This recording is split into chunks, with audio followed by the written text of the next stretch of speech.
সকালে উঠে এরকম একটা সুন্দর ওয়েদার দেখে মনটা ভালো হয়ে গেছে। যা কয়েকদিনের ওই প্যাচপ্যাচে গরমের থেকে এই বৃষ্টির সকাল খুবই সুন্দর। দেখো বৃষ্টি আসবে তার আগের মুহূর্তটা বেশ সুন্দর লাগছে, একদম মেঘ ঘন হয়ে গেছে, যখন তখন বৃষ্টি চলে আসতে পারে। তারপরে চলে এলাম আমি বিয়েবাড়ির নেমন্তন্ন খেতে যাওয়ার জন্য রেডি।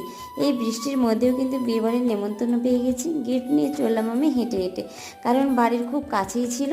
আর বাবা চলে গেছে আগে, তাই আমি পরেই যাচ্ছি। বাবা আর আমার দুজনেরই নেমন্তন্ন ছিল। এই যে হলো নতুন বউ, আর আমরাও গিফট দিয়ে দিয়েছি। ওখানে আর ভিডিও করে দেওয়া তো কেউ নেই, তাই ভিডিও করা হয়নি। তারপরে চলে এলাম সোজা খেতে।